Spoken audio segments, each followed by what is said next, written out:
Oiler fans are fired up following last night's dominant win over the Utah Hockey Club. Lots to take away from last night's contest, and we will recap that one for you here today on Oilers Digest. If you haven't already, make sure you subscribe here to the channel if you're part of the 76% that haven't subscribed. Folks, what are you waiting for? For any and all Oiler news, hit that button down below, and it will bring you every bit of content coming here from the channel. And it's March Madness season, folks, and Digest Media has a March Madness pool brought to you by Hot Takes. We are kicking off a March Madness bracket here for the channel. Yes, we partnered with the Hot Takes app and other Digest channels for this event. It is completely free to sign up. Just download the Hot Takes app, click the March Madness banner at the top, and under groups, select the Digest Media Pool. This is really exciting as there is over $35,000 in prizes to be won. And since there's a much smaller pool of people participating, there's a real chance in winning big compared to the other bracket challenges out there.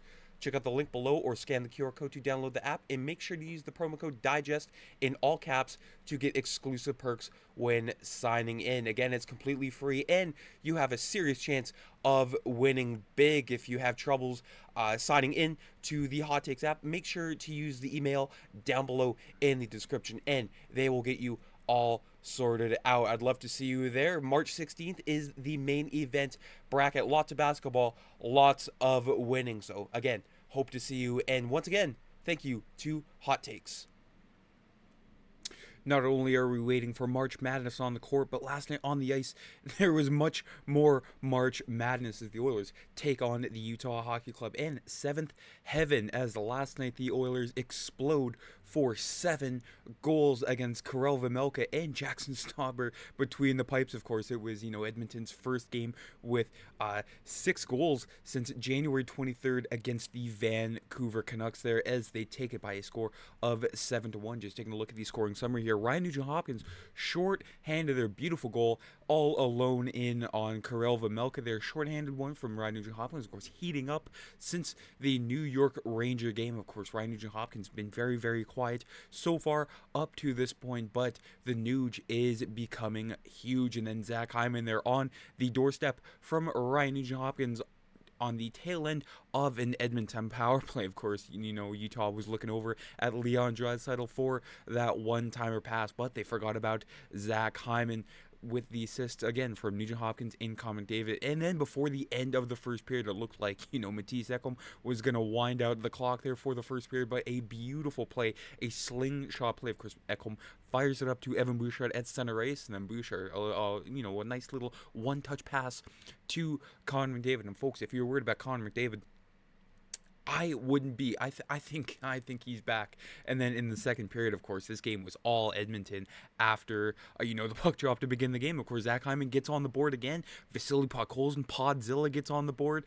Sean Durzi, breaks the Calvin Pickard shutout, but really, who cares? And then Matisse Ekholm and Victor Arvidsson to round out the scoring for the Edmonton Oilers. Of course, you notice, no Leon Draisaitl on the score sheet whatsoever, but he's put the team on his back. How many games leading up to this one? So he's due for a very quiet night, even though it would have been nice for him to continue the point streak. Of course, his point streak ended at 18 games, and it would have been nice to for goal number 50 at home, but the Oilers still have a bunch of games at home, and I think Leon Draisaitl will get it done against the Winnipeg Jets on Thursday night. But again, a quiet game for Leon Draisaitl, but you know what, it was time for the rest of the team to step up and finally do something. But again, history being made here from Connor McDavid of the Oilers becomes the first player to have 3-point games against all 32 against 32 NHL teams. Of course, there's been a few franchises that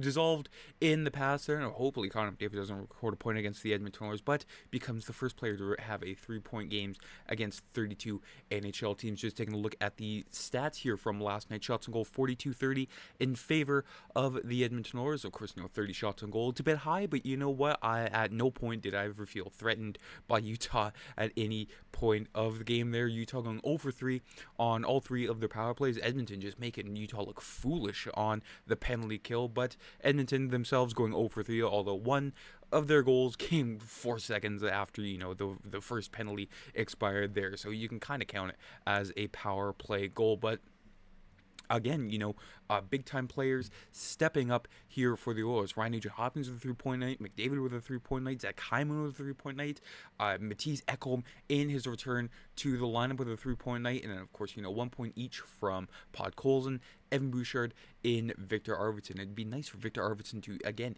heat up leading up to the playoff race. Of course, Leon Draisaitl +2 on the night, didn't record a single point, but of course, Calvin Pickard with a steady and solid 967 between the pipes for the Oilers last night. Of course, not just goaltending heating up, but the defensive side of things for the Oilers, and the offensive touch is back there. So I think that little slide for the Edmonton Oilers, it's over. They remembered who exactly they were. Of course, Ryan Nugent-Hopkins getting the first star of the game last night with 3 points. Zach Hyman getting the second star, and then Matisse Ekholm getting the third star there. So a clean sweep for the Oilers in the stars category there. And when it comes to Ryan Nugent-Hopkins, Kris Knoblauch, he didn't have any doubt in the veteran player. I think anytime that a player is struggling or not playing at their highest performance, when you're playing the middle, it's much easier to get in a rhythm and feel more confident with your game. You're just always you're always moving. You're touching the puck a lot more, and Ryan's a tremendous playmaker. Boy, it's weird seeing him, you refer to as Ryan instead of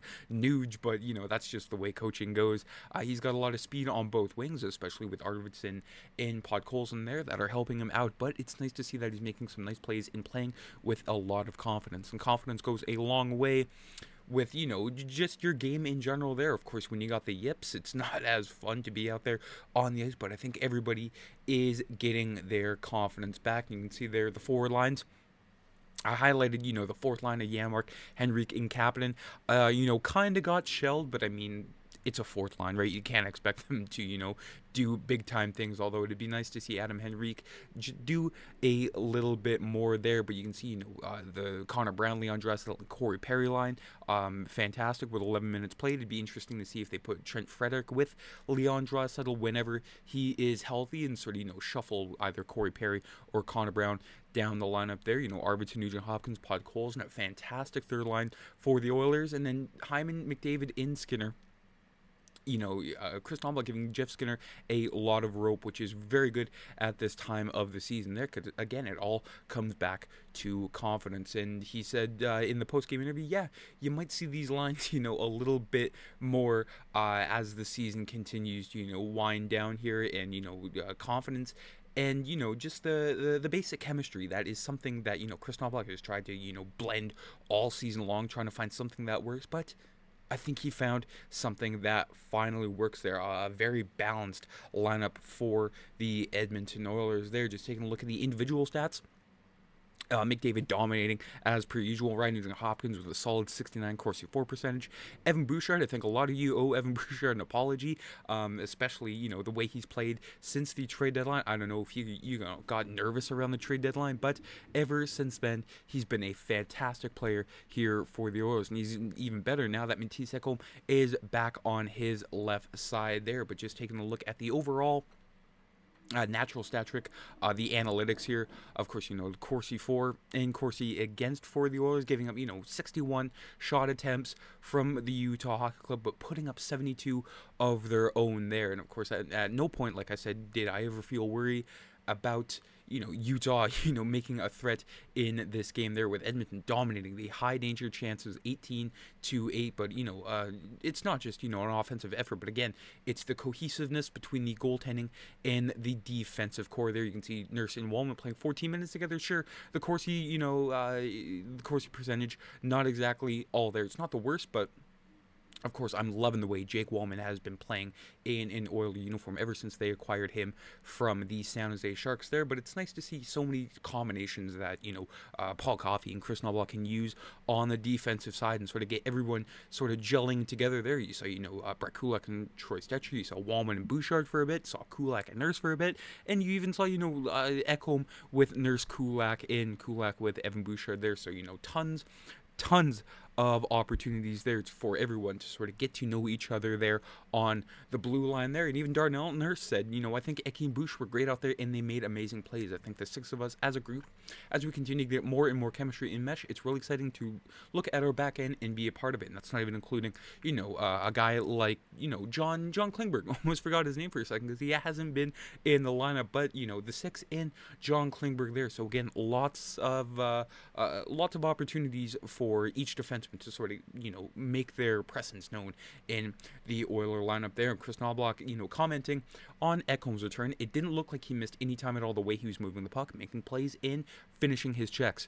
Not only having him on the ice is nice, but it also helps everybody else. Obviously, Bouchard is playing with him, but also the forwards. It's tremendous having him back. And of course, Oiler fans fired up about Ekholm's return, myself included there. He's a steady rocking chair defenseman on the back end, almost similar to, say, like a Chris Pronger. I know that name is a swear word around here, but Chris Pronger and Mattias Ekholm, sort of a similar player. Of course, Mattias Ekholm is not as mean as Pronger there, but, it's just a sense of security that he brings to the blue line, and that fires me up to know that heading into the playoffs, this is probably, the best defensive core of the McDavid era. Could it be a lot better? Sure, obviously. But I mean, you can't always get what you want. But with that D-core, I am very, very excited there. And of course, the Oilers continuing their streak of only giving up one goal in their third consecutive game. Of course, the 2-1 overtime win over the Islanders, the 3-1 win over the Rangers, and of course, a 7-1 win over the Utah Hockey Club. So the Oilers remembering exactly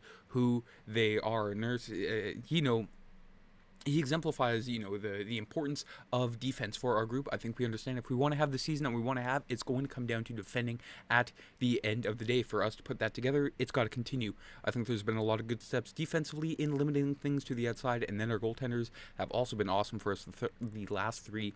So we got to keep that up, and of course, it's not going to get any easier for the Edmonton Oilers in our What's Next segment. Of course, Utah battling for the wild card spot, but their next opponent in the form of the Winnipeg Jets tomorrow night at 7 o'clock Mountain there. But just taking a look at the standings, the Oilers creeping up on Vegas once again. Of course, Vegas has a game in hand, but at this point, I mean, I'm just excited that the Oilers are within striking distance of first place in the Pacific. Not to mention, Los Angeles, 2 games in hand, but only 3 points back there. So it's going to be a dogfight for the rest of the season in terms of the Pacific Division. But that is it for today's episode. Let me know your thoughts about the game last night. I mean, was there anything to dislike? I mean, sure, no Draisaitl point, no Draisaitl goal for number 50, but it's going to come at some point.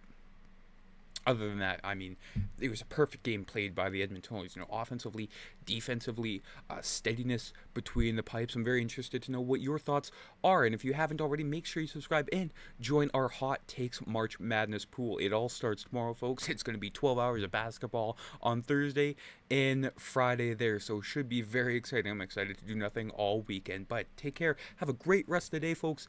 Let's go, Oilers. I'm Matt.